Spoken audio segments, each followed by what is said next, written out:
El celular vibró justo cuando la tierra cayó sobre su nombre grabado. No fue el viento, fue ella. Sigo viva, no confíes en nadie.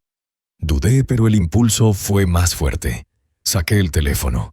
Un número desconocido. Un mensaje que me heló el alma: sigo viva. No confíes en nadie. El nombre del contacto: Dolores, mi esposa.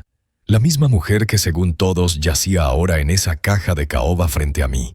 La tierra se deslizó lentamente entre mis dedos, pesada como la duda. Levanté la mirada. Por primera vez desde que comenzó el funeral observé de verdad a mis hijos. Raúl, el mayor, arreglaba su corbata italiana con el gesto impaciente de quien espera que todo termine. Andrés, su hermano menor, revisaba su reloj suizo cada 5 minutos, incapaz de fingir duelo. ¿Dónde estaba el dolor? ¿Dónde la pena por la mujer que los trajo al mundo? Me llamo Ignacio Ramírez Ortega, tengo 68 años. Hasta hace 3 días creía conocer a mi familia. Ahora, frente a la tumba de la mujer con la que compartí 45 años de vida, solo veo sombras vestidas de negro. El sacerdote terminó su letanía y el viento seco de San Miguel de Allende se llevó sus palabras. Guardé el teléfono en el saco y miré el horizonte donde el sol de la tarde caía sobre los cerros como un incendio. Allí, en ese mismo lugar, habíamos construido nuestra casa, nuestro refugio, nuestro sueño. Y allí, según todos, descansaría ahora Dolores. «Papá, ya es hora», dijo Raúl, colocando su mano sobre mi hombro con esa falsa ternura que huele a cálculo. «Los invitados esperan en casa». Asentí. No pude pronunciar palabra. El mensaje seguía ardiendo en mi cabeza como una cerilla encendida dentro del pecho. Subimos a la camioneta negra. El chofer no dijo nada durante todo el trayecto. Yo miraba el perfil de mis hijos tratando de encontrar, aunque fuera por un instante, el amor que Dolores y yo habíamos sembrado en ellos. Pero solo veía mármol, éxito, frialdad y una distancia imposible de cruzar. Raúl, abogado corporativo. Ambicioso, impaciente. Andrés, financiero. Frío como un bisturí. 2 hombres que sabían hablar de dinero, pero no de cariño. El patio de la casa se llenó pronto de gente vestida de negro, políticos locales, empresarios vecinos que querían acercarse a el señor Ramírez, el hombre que levantó un imperio automotriz desde un taller de barrio. Apreté manos, sonreí mecánicamente. Todo mi cuerpo era una máscara. Por dentro el ruido de aquel mensaje no dejaba de golpearme. La muerte de Dolores había sido repentina. Un infarto, dijeron. Yo estaba en Monterrey cerrando un trato. Cuando volví ya la habían declarado muerta. No me dejaron verla. «Está muy deteriorada, papá», dijo Andrés. «Ya nos encargamos de todo». El funeral se organizó en menos de 48 horas. Demasiado rápido, demasiado perfecto. Mientras servían café en la sala principal, mi celular volvió a vibrar. Mismo número. Revisa las cámaras de seguridad. 10 de mayo, 3:40 p.m. Garage trasero. El 10 de mayo, el día que Dolores murió. Fingiendo recibir una llamada, me excusé y subí a mi despacho. Cerré la puerta con llave. Encendí la computadora. El sistema de cámaras había sido idea suya el año pasado después de un intento de robo. Busqué los archivos. Seleccioné la fecha. 3:38 p.m. Dolores entra al garaje, busca algo en las repisas. 3:39 p.m. Raúl aparece detrás. Discuten. Ella niega con la cabeza. 3:40 p.m. Mi hijo empuja a su madre. Le grita. Ella llora. 3:41 p.m. Entra Andrés con algo en la mano. Una jeringa. Entre ambos la sujetan. 3:42 p.m. Dolores cae. Convulsiona. 3:43 p.m. Andrés le toma el pulso. Asiente. Apagué el monitor. El murmullo de las conversaciones seguía abajo como si nada. Mis propios hijos habían asesinado a su madre. Y ahora recibían condolencias con sonrisas medidas y ojos secos. El teléfono vibró otra vez. Encontrarás una carta en nuestro lugar especial. Te amo, Joto. Nuestro lugar especial. Solo Dolores y yo conocíamos ese código, el compartimiento detrás del librero del dormitorio donde guardábamos documentos y recuerdos. Subí las escaleras con las piernas de plomo. El olor de su perfume seguía flotando en el aire. Jazmín y madera.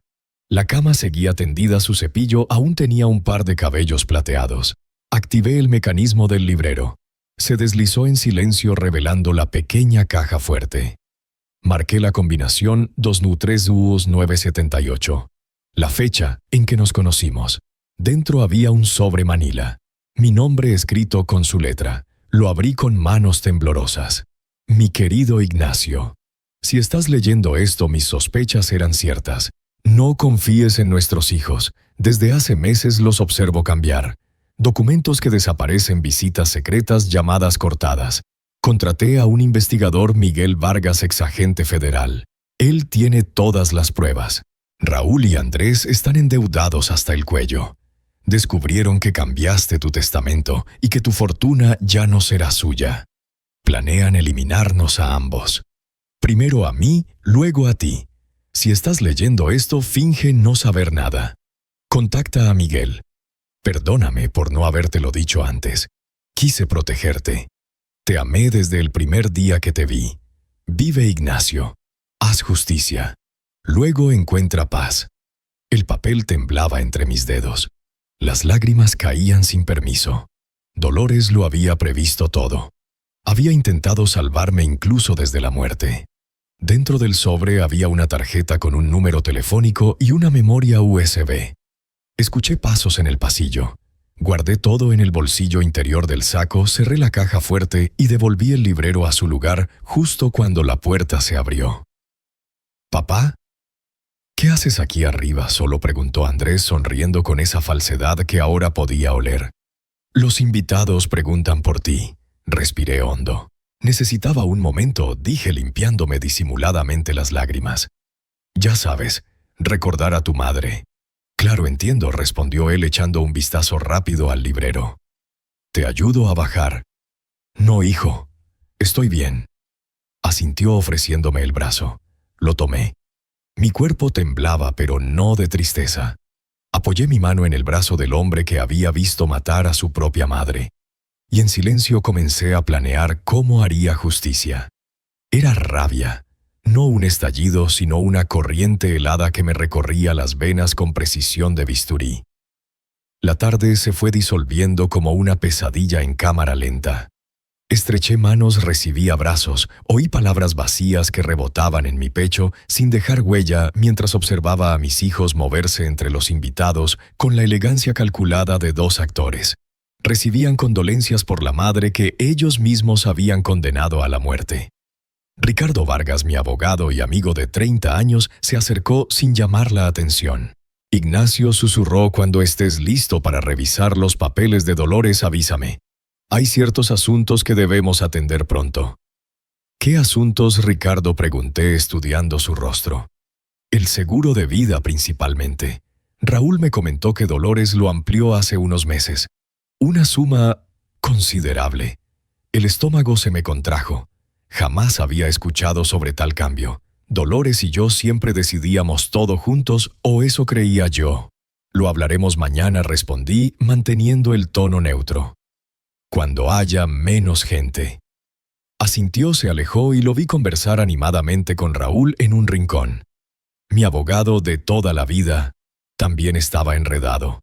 ¿Hasta dónde llegaba esta traición? A las 8 los últimos invitados se marcharon. La casa quedó en un silencio denso, habitada solo por 3 hombres, un padre devastado y 2 asesinos. «Papá, deberías descansar», sugirió Raúl dándome una palmada en la espalda. «Ha sido un día difícil para todos». «Sí, quizás tengas razón», respondí, fingiendo agotamiento. «Nos quedaremos esta noche», intervino Andrés. «No queremos dejarte solo. No querían dejarme solo. Por supuesto que no». La segunda parte de su plan ya estaba en marcha. «Gracias, hijos», murmuré abrazándolos. Reprimí el impulso de clavar mis dedos en sus gargantas. «No sé qué haría sin ustedes». Subí a mi habitación, cerré la puerta con llave y me quedé a oscuras. El silencio amplificaba cada latido. Saqué el teléfono y miré el número de Miguel Vargas. Eran casi las 9. Demasiado tarde para llamar. Escribí un mensaje. «Soy Ignacio Ramírez. Dolores me dejó su carta. Necesitamos hablar. La respuesta llegó enseguida.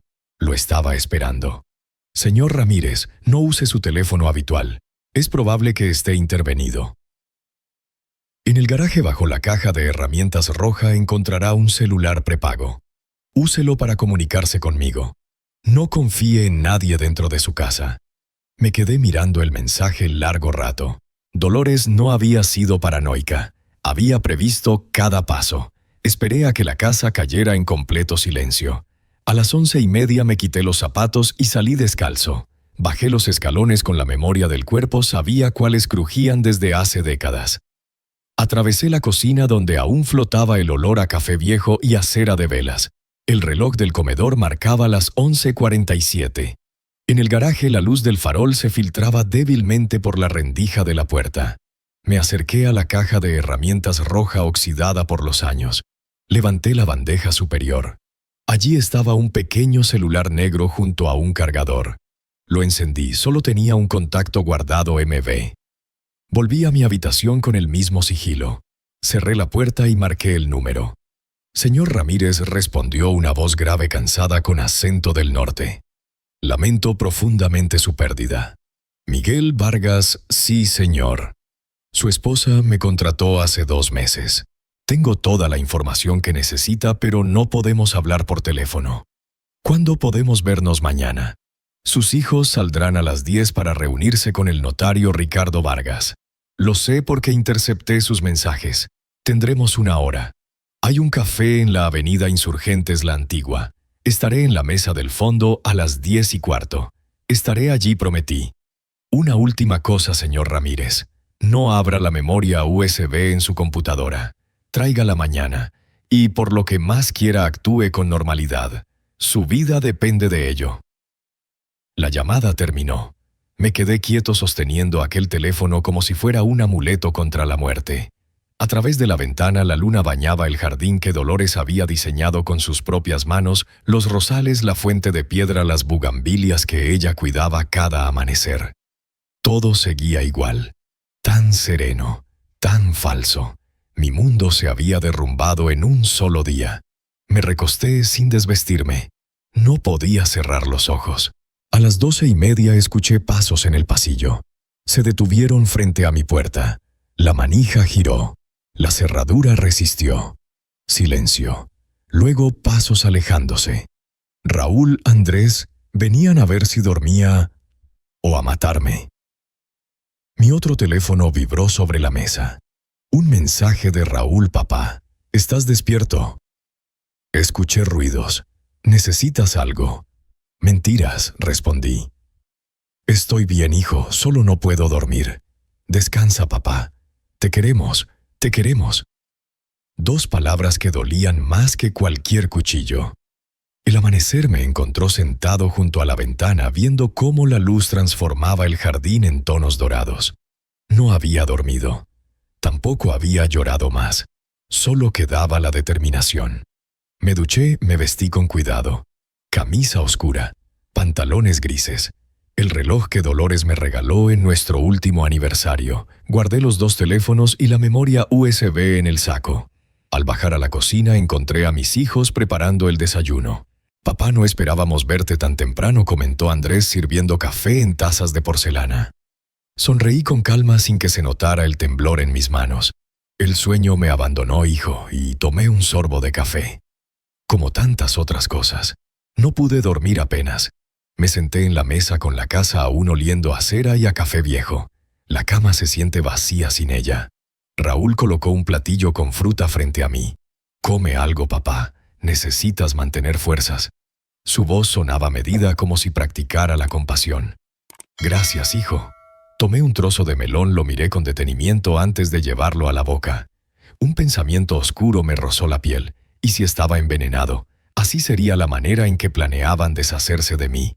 Un desayuno tóxico servido con manos filiales. Por cierto, papá, dijo Raúl sentándose frente a mí con la naturalidad de quien lee un guión. Andrés y yo tenemos que salir un momento esta mañana. Ricardo quiere que revisemos unos papeles preliminares.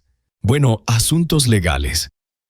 El testamento de mamá, puntualizó Andrés, directo y seco como siempre. Hablaban de pólizas de papeles que había firmado sin saber de cifras que ahora tenían prisa por aclarar. Entiendo, respondí asintiendo despacio. ¿A qué hora vuelven? Antes del mediodía, seguramente, contestó Raúl. ¿Estarás bien solo un rato?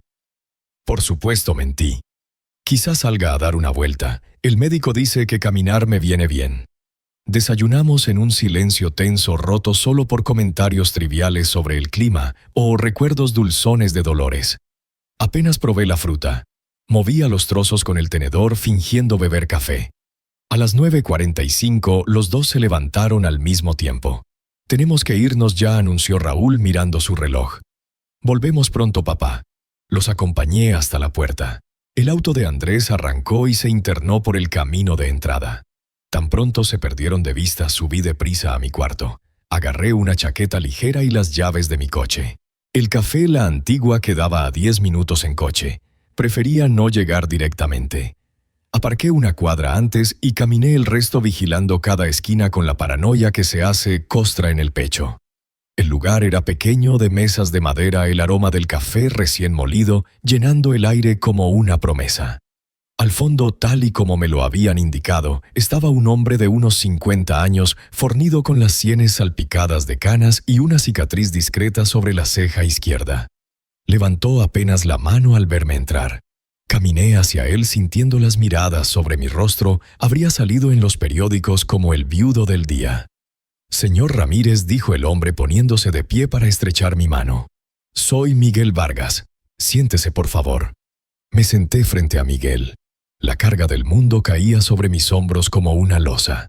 A aquella hora, el café estaba tranquilo, unas pocas mesas ocupadas por gente sumergida en sus propios silencios. Miguel no perdió tiempo. «Primero debo asegurarme de que no lo hayan seguido», musitó, sus ojos barriendo el local. «Sus hijos tienen gente trabajando para ellos. Conozco a algunos del ambiente». «¿Qué ambiente?», pregunté, la palabra quedando áspera en la garganta. «El submundo de San Miguel», respondió. «Fui agente federal por 20 años. Conozco las piezas. Algunos de esos que ahora se ocupan de sus asuntos antes trabajaban para otros». Un escalofrío me recorrió la espalda. Raúl y Andrés, siempre ambiciosos.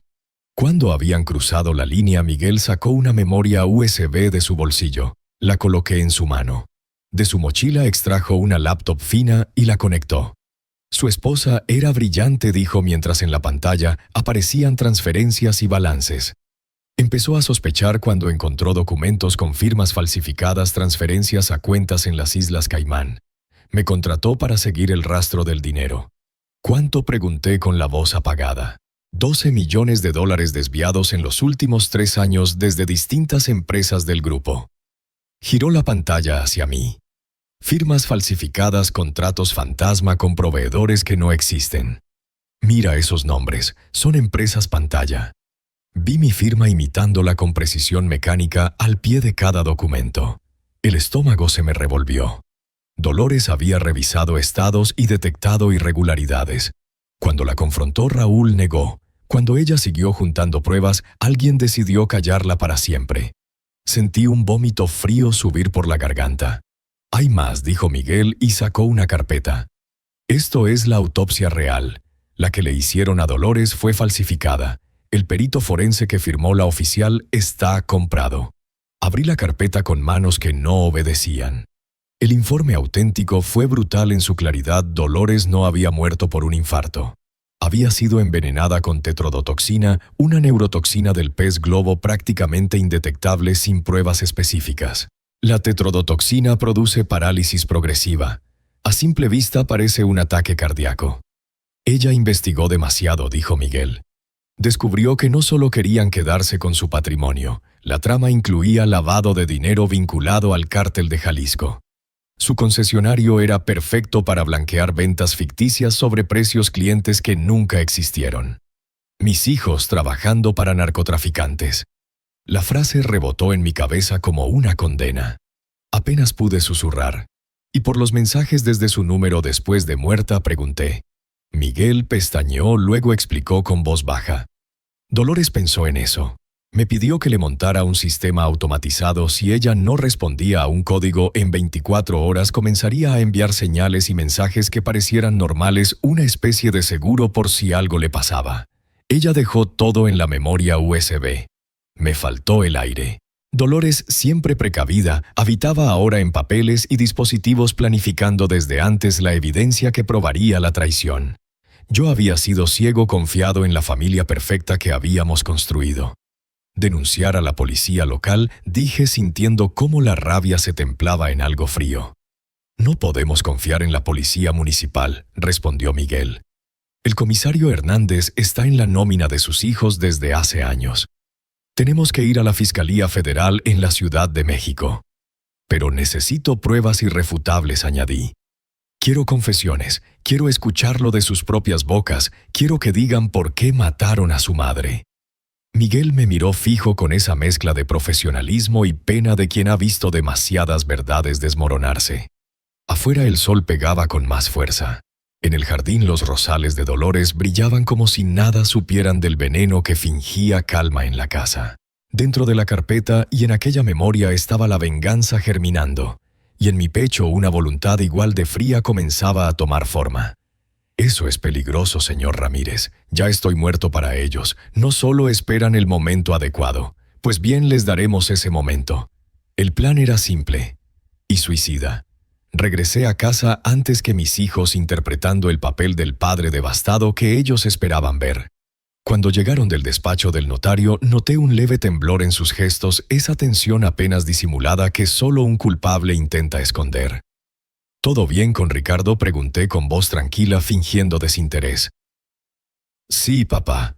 Solo papeleo aburrido, respondió Raúl evitando mi mirada. Me gustaría revisar esos documentos. Después de todo, era mi esposa. Andrés intercambió una mirada fugaz con su hermano. Claro, papá. Pero quizás mañana. Hoy deberías descansar. En realidad, hijos, quería hablar con ustedes esta noche, dije midiendo mis palabras. Sobre el futuro. Sobre las empresas. El silencio se quebró. La codicia relampagueó en sus ojos como el brillo de una moneda bajo la luz. Por supuesto, papá, respondió Raúl súbitamente animado. Cuando tú digas. Después de la cena en mi despacho, añadí. Me retiré a mi habitación con pasos lentos. Cerré la puerta y marqué desde el teléfono prepago. Todo está listo, susurré. Del otro lado, la voz grave de Miguel Vargas confirmó el movimiento. Él y 2 exagentes federales vigilarían desde el jardín, listos para intervenir si algo salía mal. La cena fue un acto teatral envuelto en silencio. Rosita, nuestra cocinera de toda la vida, había preparado mi platillo favorito, chiles en nogada. No toqué ni un bocado. No tengo hambre, Rosita, mentí. El estómago no me deja. En realidad temía que el veneno se escondiera entre la salsa y la granada. Después de unos minutos me puse de pie. Vamos al despacho, dije, y los guié por el pasillo. Mi despacho siempre había sido mi santuario: paredes de madera oscura, olor a tabaco antiguo, un reloj de péndulo marcando la hora con paciencia cruel. El escritorio de caoba que heredé de mi padre ocupaba el centro. En la vitrina, mi colección de relojes de bolsillo. Sobre el escritorio, las fotos de Dolores, nuestra boda, los viajes, los aniversarios. Una vida que ahora parecía un espejismo. Me senté tras el escritorio. Ellos ocuparon los sillones de cuero frente a mí. Bajo mi camisa llevaba un pequeño dispositivo de grabación que Miguel me había dado esa mañana. Hijos, comencé, he estado pensando mucho desde que su madre nos dejó. Sobre la vida, sobre el legado que quiero dejar. Asintieron en silencio con esa expresión falsa de solemnidad que podría engañar a cualquiera menos a mí. He decidido adelantar la sucesión de las empresas. Quiero retirarme por completo. Sus rostros se iluminaron como vitrinas en Navidad. ¿Estás seguro, papá?, preguntó Raúl, disimulando mal el entusiasmo. Es muy pronto después de lo de mamá. Al contrario, dije. Su muerte me hizo entender que la vida es corta. Quiero disfrutar mis últimos años sin preocupaciones. Una decisión sabia, intervino Andrés, inclinándose hacia adelante. Nosotros nos ocuparemos de todo. Y el seguro de vida de su madre, añadí aparentando descuido. Ricardo me dijo que era una suma considerable. Un intercambio de miradas. Sí, mamá aumentó la cobertura hace unos meses, explicó Raúl. Casi $1.000.000. Qué raro, comenté fingiendo confusión. Dolores nunca me habló de eso. Probablemente quería darte una sorpresa, dijo Andrés. Ya sabes cómo era mamá, siempre pensando en el futuro. Sí. Dolores siempre pensaba en el futuro, repetí con un hilo de voz, sintiendo cómo el veneno del rencor se abría paso en mi garganta. Tanto que incluso preparó mensajes después de su muerte. El color se esfumó de sus rostros. Raúl se enderezó. ¿Qué quieres decir, papá? Saqué el teléfono. Esto dije mostrando la pantalla. Sigo viva. No confíes en nadie. Es una broma de mal gusto, balbuceó Andrés. Alguien debe estar usando el número de mamá. También dejó videos, añadí con calma ignorando su respuesta. Muy interesantes, como el del garaje el día que murió. Raúl se levantó de golpe nervioso. Papá, necesitas descansar. El dolor te está haciendo imaginar cosas. No estoy imaginando nada, Raúl, respondí con voz baja, pero firme. Vi el video. Los vi a ustedes dos inyectarle algo a su madre. La vi caer al suelo, convulsionar. Y ustedes, observando cómo moría. El silencio cayó pesado como una losa. Andrés se levantó también, pero no para negar nada. Caminó hacia la puerta, comprobando que estuviera cerrada. «Te estás confundiendo, papá», dijo Raúl finalmente con una calma que helaba. «No hay ningún video». Lo miré fijamente sin pestañear. «El sistema de seguridad guarda copias en la nube», respondí despacio. «Y no soy el único que las ha visto». Entonces el reloj del despacho marcó la hora exacta. El péndulo osciló y el silencio se volvió insoportable. Afuera en el jardín una rama se quebró con un leve chasquido. El aire cambió. El juego acababa de comenzar. Dolores se aseguró de eso, dije, inclinándome hacia adelante. ¿Por qué lo hicieron? Raúl bajó la mirada y Andrés lo observó buscando una señal. El mayor, siempre el líder, el que movía los hilos, respiró profundo antes de responder. «Por dinero, papá». «Por dinero», repetí con voz incrédula. ¿Tanto valía la vida de su madre? Andrés lo interrumpió con un tono seco, casi impaciente. «Nunca lo entendiste. Construiste un imperio y luego decidiste regalarlo a extraños». «¿Las fundaciones benéficas?», pregunté, dejando escapar una risa amarga.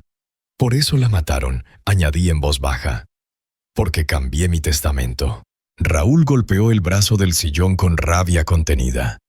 «No solo lo cambiaste, nos quitaste lo que era nuestro.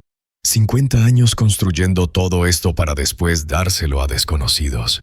Niños huérfanos, enfermos, escuelas rurales». Dije despacio. «¿Y qué tienen que ver ellos con nosotros?», replicó Andrés con desprecio. «Son personas necesitadas. Tu madre y yo queríamos dejar algo más que dinero. Tu esposa también estaba de acuerdo con eso», añadió Raúl con una sonrisa torcida.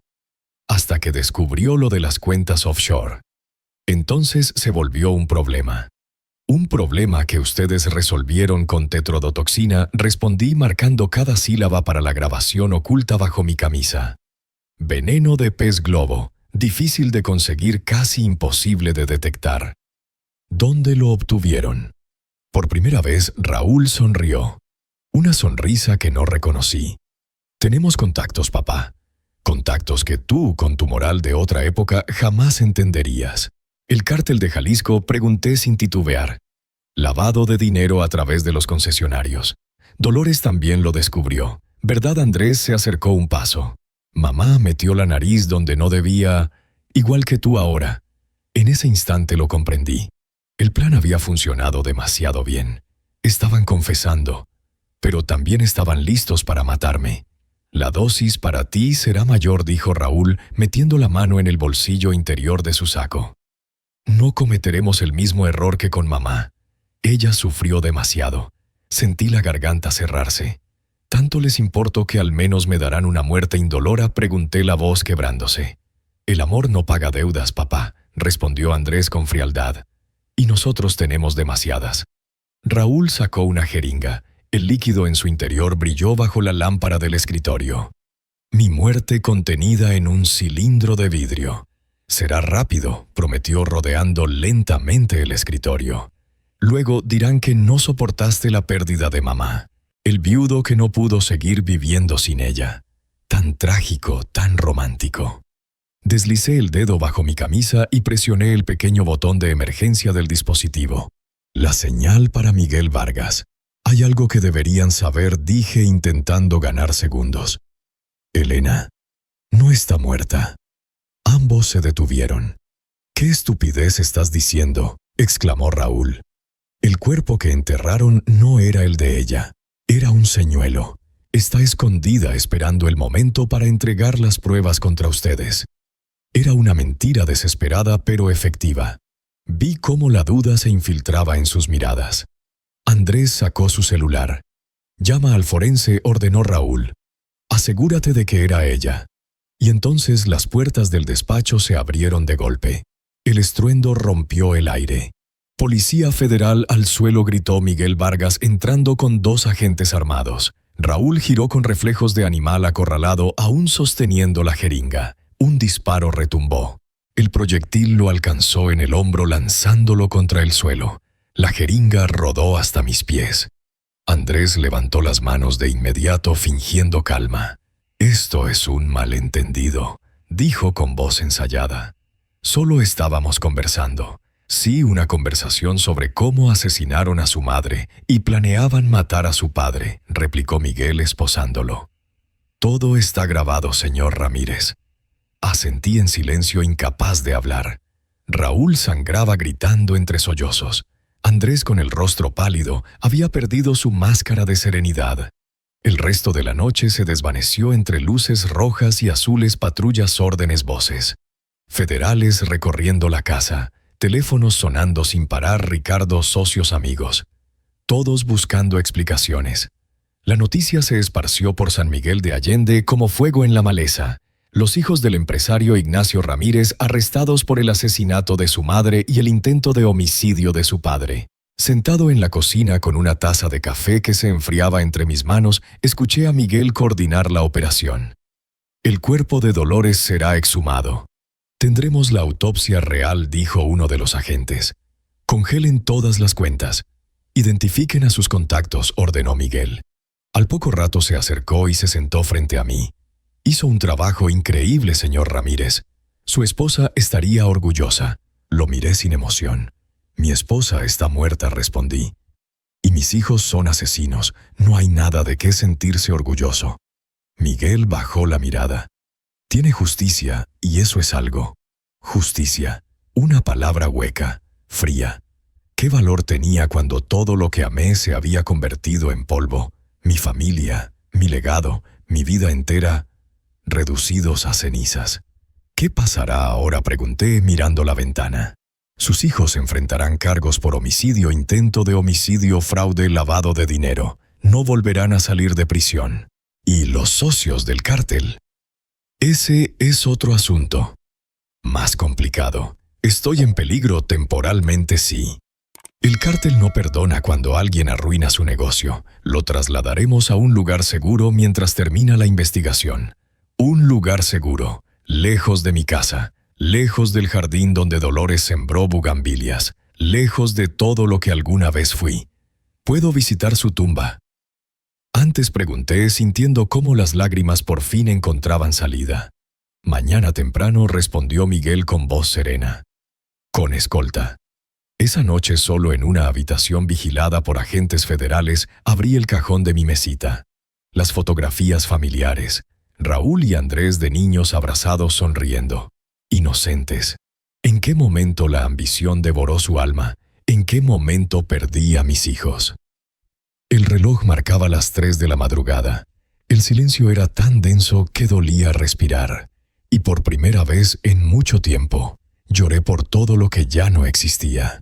¿Fue mi culpa? ¿Les di demasiado o demasiado poco? El teléfono vibró sobre la mesa rompiendo el silencio de la madrugada. Un mensaje del número de Dolores. «Cuando todo termine, busca en la cabaña del lago. Te amo, Jo, la cabaña del lago. Nuestro refugio secreto en Valle de Bravo». Aquel rincón que habíamos comprado cuando todo era más sencillo antes del dinero, antes del poder, cuando solo éramos una pareja joven con 2 niños y demasiados sueños. No le conté del mensaje a Miguel Vargas. Algunas cosas debían quedar solo entre Dolores y yo. Esa mañana el cementerio estaba cubierto de rocío. Las lápidas brillaban como si la tierra misma llorara. 2 agentes federales me escoltaban a cierta distancia, dejándome el espacio para despedirme. Me arrodillé frente a su tumba y dejé un ramo de rosas blancas sobre el mármol frío. Cumplí mis promesas, amor, susurré. Los responsables pagaron. Pero ¿a qué precio? El viento movió las hojas de los álamos, como si una voz invisible respondiera desde algún lugar que ya no alcanzo a comprender. No sé cómo seguir sin ti, murmuré. Sin ellos ya no queda nada. Pasé los dedos por las letras grabadas en la piedra Dolores Vargas de Ramírez. 1955-2025. Amada esposa y madre. La ironía de esa última palabra me cortó el pecho. Cuando me incorporé, noté algo extraño, una pequeña grieta bajo su nombre. Al inclinarme, descubrí que no era una fractura natural, sino un grabado hecho con algo filoso, casi invisible a simple vista. BB 2225, Valle de Bravo, 22 de mayo. 5 días después de su supuesta muerte, el corazón se me aceleró. Era otro mensaje planeado por ella. O algo aún más imposible, guardé el hallazgo en silencio. Algunas respuestas debía encontrarlas solo. Pasaron 3 semanas. El caso seguía desarrollándose. La exhumación confirmó la presencia de tetrodotoxina en el cuerpo de la mujer enterrada como Dolores. Las cuentas offshore fueron rastreadas. El vínculo con el cártel expuesto. Raúl y Andrés, recluidos en prisión preventiva, se declararon inocentes a pesar de las grabaciones. Ricardo Vargas, mi abogado de toda la vida, también cayó falsificación, lavado, complicidad. Yo vivía ahora en un apartamento bajo protección federal en la Ciudad de México.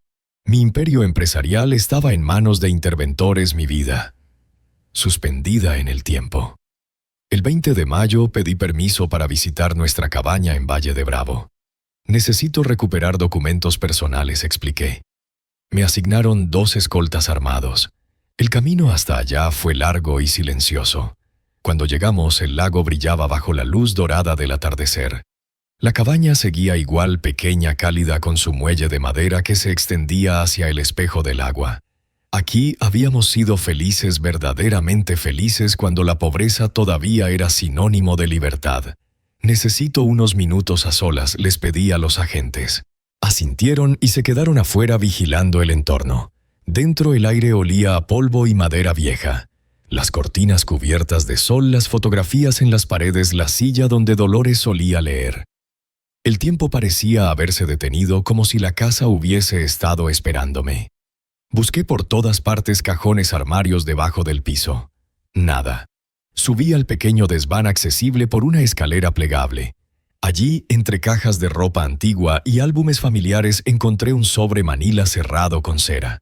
Mi nombre escrito con su letra, esa caligrafía que conocía mejor que la mía. Lo abrí con manos temblorosas. Dentro había una carta, una llave pequeña y una fotografía. En la imagen, una casa blanca con tejas rojas rodeada de árboles. No la reconocí. Respiré hondo y comencé a leer. Mi querido Ignacio. Si estás leyendo esto, significa que descubriste mis mensajes y que todo salió como debía. Perdóname por el dolor que estás viviendo. Lo que vas a leer te parecerá imposible, pero te juro que es la verdad. Hace meses descubrí los planes de nuestros hijos. No solo el robo. Planeaban matarnos a ambos. Contraté a Miguel Vargas para seguir sus pasos, pero también preparé mi propia salida. El 8 de mayo, cuando viajaste a Monterrey, puse en marcha mi plan. La mujer que enterraron no era yo, Ignacio. Era María Dolores Vázquez, una paciente terminal del hospital donde hago voluntariado. Murió esa misma mañana. No tenía familia, nadie la reclamaría. Pagué al director del hospital y al encargado de la morgue para falsificar los registros. Su cuerpo fue llevado a nuestra casa. Yo me escondí. Observé desde lejos cómo nuestros hijos fingían dolor, cómo organizaban tu regreso y el funeral. Estoy viva, Ignacio, en un pequeño pueblo de Portugal donde nadie me conoce. La dirección está al reverso de esta carta. La llave es de nuestra nueva casa. Sé que parece una locura, pero si aún me amas, si puedes perdonarme por esta mentira necesaria, ven a mí. Empecemos de nuevo lejos de todo este horror. Con amor eterno, Dolores. Leí la carta una y otra vez. El aire del desván se volvió denso y respirable. Dolores viva. El cuerpo en su tumba. El de otra mujer. Era absurdo. Pero la escritura era suya, el olor del papel también.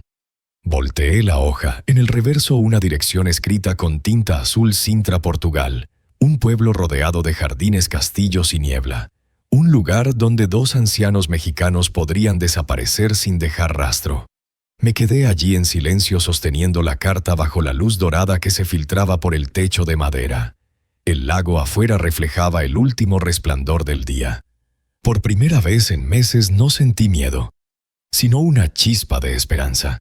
El mundo que creía conocer había colapsado sin aviso. Mis hijos, asesinos. Mi esposa, la mujer que enterré con mis propias manos, tal vez seguía viva en algún rincón del Atlántico. Toda mi vida o una mentira perfectamente construida. ¿Qué debía hacer? Revelarlo a las autoridades. Guardar el secreto, viajar a Portugal para descubrir si la locura tenía rostro. Guardé la carta en el bolsillo y bajé del desván. Los agentes seguían esperando afuera, ajenos al terremoto que acababa de partir mi existencia. ¿Encontró lo que buscaba, señor Ramírez?, preguntó uno. Sí, respondí, sintiendo que la decisión empezaba a tomar forma dentro de mí. Encontré justo lo que necesitaba. De regreso al apartamento vigilado en la Ciudad de México, me senté frente a la ventana. El cielo se teñía de naranja y la ciudad rugía allá abajo, viva e indiferente. En mi mano la pequeña llave que Dolores había dejado en el sobre. En mi cabeza 1000 preguntas sin respuesta. Si realmente estaba viva, ¿por qué no acudir directamente a las autoridades? ¿Por qué la farsa, el cadáver, el engaño? ¿Por qué permitir que otra mujer ocupara su tumba? La respuesta dolorosa pero lógica era una sola: miedo. Dolores descubrió que nuestros hijos planeaban asesinarnos. ¿A quién podía confiarle una verdad así? ¿Quién habría creído que los herederos del Imperio Ramírez eran monstruos con trajes italianos y sonrisas educadas? Su plan, aunque extremo, había funcionado. Exhibió a nuestros hijos, me salvó la vida. Y ahora me ofrecía una salida. Una segunda oportunidad. El teléfono sonó. Era Miguel Vargas. Señor Ramírez, dijo sin rodeos, tenemos un problema. Raúl logró contactar a sus socios del cártel desde prisión. Han puesto precio a su cabeza. ¿Cuánto valgo para mi propio hijo?, pregunté con amarga ironía. $1 millón, respondió. Tendremos que trasladarlo fuera del país, como si el destino me empujara hacia el mismo lugar donde Dolores me esperaba. Necesito unos días, dije con voz serena. Quiero arreglar ciertos asuntos personales. Después estaré listo para irme. Le asignaré más protección. Tenga cuidado. Esta gente no se detiene ante nada. Colgué. Y por primera vez en mucho tiempo sentí calma. Las decisiones más duras traen consigo una claridad cruel. Saqué la fotografía de la casa portuguesa, paredes blancas, techo de tejas rojas, luz dorada bañando los árboles. Un hogar. Merecía yo un nuevo comienzo. ¿Podría convivir con la mentira, perdonar a Dolores por enterrar a otra mujer en su lugar? Por planear todo a mis espaldas, la noche cayó sobre la ciudad. Los autos en la avenida zumbaban como insectos bajo la lluvia. Yo seguía contemplando la fotografía y la llave, objetos diminutos que contenían todo mi futuro. Un futuro hecho de cenizas, de engaños, de amores rotos. Y aún así, el único que tenía sentido: Dolores. Su nombre bastó para mantenerme despierto toda la noche. El apartamento protegido se sentía como una jaula dorada aséptica sin alma. Los guardias en la puerta, los relojes sincronizados, el silencio artificial. En mi mano, la llave de un posible renacer. En mi pecho, la duda. Cuando el amanecer tiñó el cielo de gris, tomé el teléfono prepago de Miguel y marqué un número que nunca había usado. «Necesito salir del país», dije cuando contestaron. «Sin que nadie lo sepa». Silencio. Al otro lado una voz grave respondió. «Encontró algo en Valle de Bravo, ¿verdad?». Su tono sonaba cansado, casi resignado. «¿Lo sabías?», pregunté sintiendo cómo la rabia empezaba a hervir. «¿Sabías que Dolores está viva?». Otro silencio. «Lo sospechaba», admitió finalmente. La autopsia tenía inconsistencias. El cuerpo no coincidía del todo con el historial médico de su esposa, pero no tenía pruebas. Y usted necesitaba justicia. Justicia. La palabra se me hizo veneno en la boca. ¿Y qué justicia es esta, Vargas?, espeté. Una mujer inocente enterrada bajo su nombre. Mis hijos en prisión por un asesinato que quizás no cometieron. Sus hijos intentaron matarlo a usted, respondió con dureza. Robaron millones, lavaron dinero para narcotraficantes. Tal vez no asesinaron a su esposa, pero son culpables. Merecen estar donde están. Tenía razón. Raúl y Andrés ya se habían condenado solos aquella noche en mi despacho. La jeringa, las palabras, la frialdad. Todo estaba grabado. «Ayúdame a salir del país», pedí con voz firme. «Después podrás decidir qué hacer con lo que sabes sobre Dolores». Hubo una pausa. «¿Está seguro de que ella lo espera?», preguntó finalmente. «Han pasado semanas. Si está viva, podría haberse ido ya». Su duda atravesó mi mente como una astilla. ¿Y si todo era otra trampa? ¿Y si llegaba a Portugal solo para encontrar una casa vacía y más silencio? «Tengo que saberlo», respondí al fin. «Necesito verla, entender. Le conseguiré documentos y un vuelo privado», concedió Vargas. «Pero cuando llegue allá estará solo. No podré protegerlo». «He estado solo desde aquel mensaje en el funeral», dije con amarga calma. Solo que entonces no lo sabía. 48 horas después aterrizaba en Lisboa con un pasaporte falso y un nuevo nombre: Héctor Mendoza, empresario jubilado de visita en Europa. Miguel había cumplido su palabra sacándome del país sin alertar a nadie. De Lisboa a Sintra el trayecto duró apenas media hora. Contraté un taxi. Con cada kilómetro mi corazón se aceleraba como si reconociera el camino hacia un destino que ya me esperaba. Sintra parecía un sueño. Palacios color pastel en las colinas verdes, calles empedradas cubiertas de musgo, aire perfumado con eucalipto y lluvia, un lugar perfecto para desaparecer. El taxi me dejó al final de un camino rural. Desde ahí debía caminar unos 200 metros. El viento olía a tierra húmeda, el sol se filtraba entre los árboles. Cada paso resonaba como un pulso dentro de mi pecho. En el horizonte una silueta blanca se asomaba entre la niebla. Una casa con tejas rojas, la misma de la fotografía. La llave en mi mano pesaba más que nunca, y entonces supe que no había marcha atrás. A lo lejos el Atlántico resplandecía bajo el sol de la tarde, y entonces la vi. Exactamente como en la fotografía, una casa blanca de tejas rojas rodeada de árboles en flor y un pequeño huerto al fondo. Una delgada columna de humo se elevaba desde la chimenea. Alguien estaba dentro. Me detuve. El corazón golpeaba con un ritmo antiguo casi olvidado. ¿Qué debía decir? ¿Cómo se saluda a una mujer que fingió su propia muerte? Antes de decidir, la puerta se abrió lentamente. Y ahí estaba Dolores, más delgada, el cabello completamente blanco, la piel marcada por los años. Pero viva. Sus ojos, los mismos ojos que me habían acompañado toda una vida, se abrieron con incredulidad. Su mano tembló hasta cubrir su boca. «Ignacio», susurró. El viento llevó su voz hasta mí como un eco del pasado. Avancé hacia ella sin pensar, como si el cuerpo supiera lo que el alma aún dudaba. Cuando estuve a unos pasos me detuve.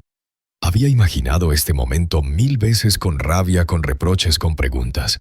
Pero frente a ella, viva, todas esas palabras se disolvieron. «¿Estás aquí?», dijo entre lágrimas. «¿Realmente viniste?». «Tenía que verte», respondí, y sentí cómo mi voz se quebraba. Tenía que saber si eras real. Dolores extendió una mano temblorosa. La tomé.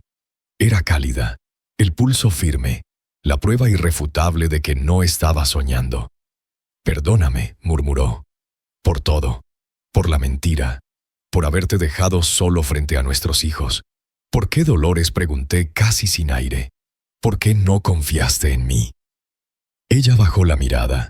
Sus hombros se hundieron bajo el peso de secretos que habían sobrevivido a la muerte. «Entra», dijo con voz apagada. «Hay tanto que necesitas entender». El interior de la casa era sencillo pero vivo.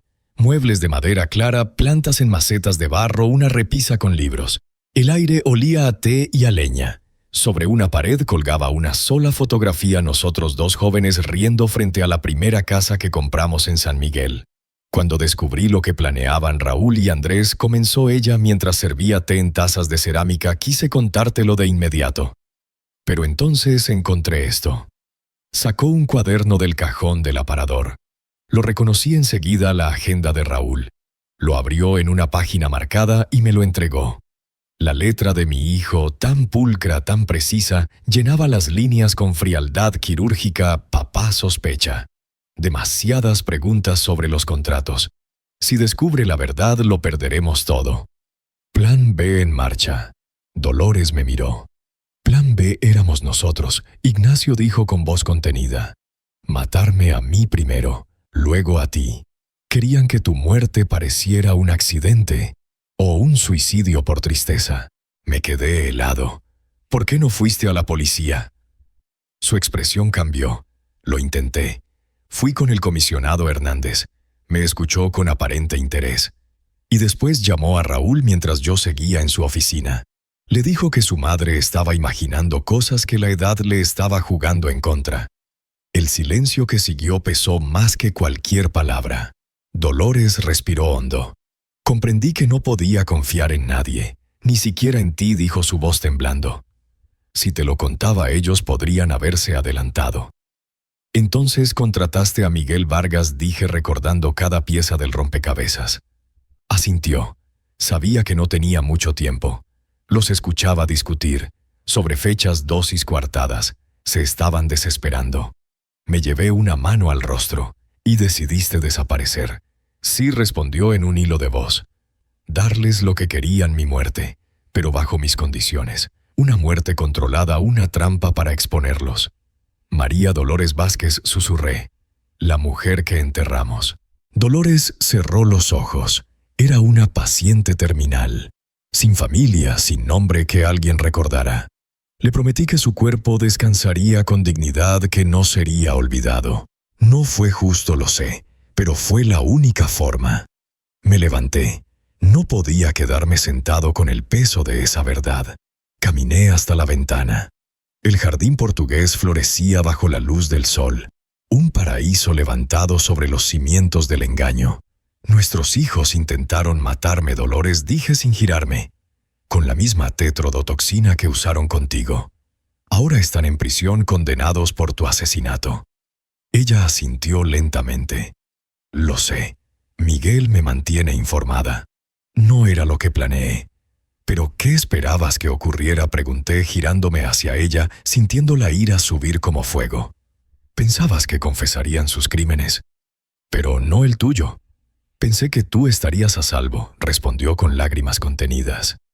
«Creí que las pruebas de Miguel serían suficientes para encerrarlos por fraude, por lavado. Nunca imaginé que intentarían matarte tan rápido, tan abiertamente». Se secó los ojos con la mano. «Y ahora están presos por un asesinato que no cometieron».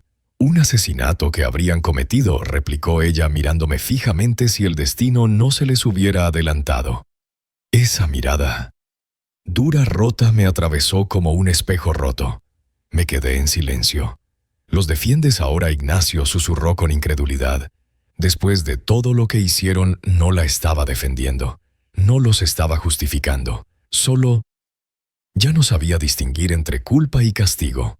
Recordé la jeringa en manos de Raúl, el brillo del líquido letal bajo la lámpara de mi despacho. Su voz diciendo: «Será rápido». Eso era real. Esa traición era verdad. «¿Qué hacemos ahora?», pregunté al fin con un hilo de voz. Dolores me miró largo rato como si buscara la respuesta no en mí, sino en todo lo que habíamos sido. Afuera el viento agitaba las flores del huerto. El sonido del mar llegaba lejano, persistente como un recordatorio. El pasado nunca se entierra, solo cambia de nombre. Vivíamos ocultos respirando entre las sombras de una vida prestada. Allá afuera el mundo creía que Dolores había muerto y que yo había desaparecido. Nuestros hijos juzgados por un crimen que no existió. La justicia y la mentira bailando de la misma cuerda. No lo sé, admitió ella, extendiendo su mano sobre la mesa y rozando la mía. Solo sé que ahora estamos juntos, y que juntos, como siempre, encontraremos el camino. La miré de verdad. A mis 68 años creía haber conocido todas las caras del amor y del dolor. Pero esto era distinto. Era un territorio sin nombre. Mi esposa había fingido su muerte. Había dejado que otra mujer ocupara su tumba. Había permitido que la soledad me devorara lentamente. Todo para protegerme. Todo por amor. ¿Era justificable? No lo sabía. Era perdonable, quizás con el tiempo. Te seguí amando, dije al fin apretando su mano. Cuando creí que te había perdido una parte de mí, murió contigo. Dolores sonrió apenas con tristeza. Yo también te extrañé. Cada amanecer sin ti era una pequeña muerte. El silencio se extendió entre nosotros mientras el sol caía sobre Sintra, tiñendo el cielo con tonos de cobre y violeta. Dos viejos sentados frente al crepúsculo, unidos por un amor imposible, separados por una mentira necesaria. La verdad y la farsa, el amor y la traición, la justicia y la supervivencia. Todas esas líneas se habían disuelto hasta volverse indistinguibles. Lo único real eran nuestras manos entrelazadas sobre esa mesa en una casa blanca de Portugal, lejos de todo lo que habíamos sido. Y por ahora eso bastaba. El primer mes transcurrió como un sueño sin dirección. Dolores y yo compartíamos techo, pero no calma. Cada uno cargaba su propio fantasma. Por las mañanas bajábamos al pueblo caminando entre los puestos del mercado comprando pan tibio y frutas frescas. Los vecinos nos conocían como los mexicanos jubilados, una pareja amable y discreta. Por las tardes cuidábamos el pequeño huerto o leíamos en silencio. Y por las noches dormíamos en habitaciones separadas. Había un abismo entre nosotros demasiado hondo todavía para cruzarlo. Una mañana, mientras desayunábamos, Dolores dejó un periódico frente a mí. Era mexicano de la tienda internacional de Lisboa. Su voz tembló apenas cuando dijo: Raúl se suicidó en prisión. Leí el artículo despacio. Mi primogénito. El brillante abogado, el estratega, el que una vez sostuvo una jeringa frente a mí con la misma calma con la que firmaba contratos. Se había ahorcado con las sábanas de su celda. Sin nota, sin perdón. Un dolor mudo me atravesó el pecho. A pesar de todo, seguía siendo mi hijo. El niño que un día montó sobre mis hombros para alcanzar las estrellas del jardín.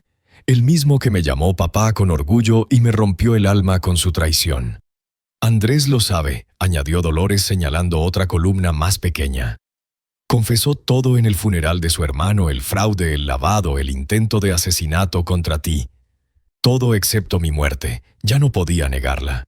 Miguel Vargas le mostró las pruebas, mi pasaporte usado, las fotos recientes, el rastro de mi viaje. Le ofreció un trato a cambio de una confesión completa. ¿Y las autoridades?, pregunté. Oficialmente sigo muerta, respondió ella con serenidad. La exhumación reveló que el cuerpo no era el mío, pero se cerró como un error en la morgue. Miguel se encargó de todo. Y tú, oficialmente desaparecido, probablemente eliminado por el cártel. Sin cuerpo, sin rastro. Nos quedamos mirándonos. Dos muertos vivos bajo el sol portugués. Fantasmas que caminaban entre limoneros y bugambilias, existiendo en el limbo entre la verdad y la mentira.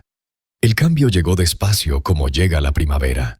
Un día, mientras Dolores podaba los rosales que había plantado al llegar, me acerqué y le pregunté: ¿cómo era ella? ¿Quién respondió sin levantar la vista? María Dolores Vázquez, la mujer que ocupa tu tumba. Sus manos se detuvieron. El aire olía a savia y tierra mojada. Era maestra, dijo al fin. Jubilada. Cáncer terminal. Sin hijos. sin familia.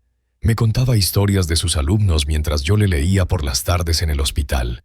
Cuando le hablé de mi plan, no dudó. Solo me pidió una cosa: prométame que no me olvidará. Dolores guardó silencio un momento. Le cumplí la promesa. A veces por las noches le hablo, le cuento de este jardín, de nosotros, de la justicia que ayudó a conseguir. Esa noche, por primera vez desde mi llegada, dormimos en la misma cama. No hubo pasión, solo el sosiego de dos supervivientes que aprendieron a respirar otra vez hombro con hombro bajo el peso del pasado. Un año después llegó la noticia. Andrés fue condenado a 20 años de prisión. No por asesinato, sino por fraude, lavado y conspiración para matar. El Imperio Ramírez fue liquidado, sus bienes repartidos entre acreedores y fundaciones, justo como Dolores y yo habíamos planeado en otro tiempo. Fue entonces cuando decidimos cerrar el círculo. No podíamos seguir escondidos ni seguir huyendo de la verdad. Dolores escribió una carta a Miguel Vargas confesando todo. Yo añadí mi firma al final. Estábamos listos para enfrentar lo que viniera. La respuesta llegó 3 semanas después. Algunos secretos deben permanecer enterrados. Vivan su vida. La justicia ya ha sido servida. Así lo hicimos. Dejamos atrás los nombres, los fantasmas, el pasado. Adoptamos nuevas identidades. Compramos una casa junto al mar. Cada tarde, cuando el sol se hunde en el horizonte y el viento del Atlántico golpea las ventanas, Dolores y yo nos miramos en silencio. Ninguno de los dos dice una palabra. No hace falta. A veces la venganza no destruye, solo limpia lo que ya estaba podrido. Y entre las ruinas aún puede crecer algo parecido a la paz. Plantamos un jardín de rosas blancas. Fue idea de Dolores, lo llamó el Jardín de María Dolores.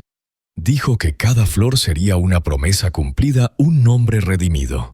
Y así, entre tierra húmeda y pétalos recién abiertos, empezó nuestra nueva vida. Han pasado 5 años desde aquel funeral, desde el mensaje que cambió el rumbo de todo. Hoy escribo estas líneas sentado en el porche frente al Atlántico. El aire huele a sal y a café recién hecho.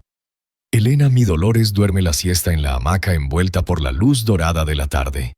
A sus 75 años sigue siendo la mujer más valiente que he conocido. Y yo a mis 73 aprendí que el amor verdadero no siempre es ternura. A veces es resistencia, a veces es perdón, a veces es sobrevivir cuando ya no crees posible hacerlo. Nunca regresamos a México. Nunca visitamos la tumba donde reposa María Dolores, la mujer que nos cedió su nombre y su destino. Nunca vimos a Andrés cumplir su condena. Esas puertas decidimos debían permanecer cerradas para siempre. Pero cada noche antes de dormir encendemos una vela. Una sola llama para todos, por Raúl, que eligió la oscuridad antes que la redención. Por Andrés, pagando sus pecados en silencio. Por María Dolores, la desconocida que nos regaló la vida que ahora tenemos. Y por nosotros, 2 viejos sobrevivientes que hallaron paz después del naufragio.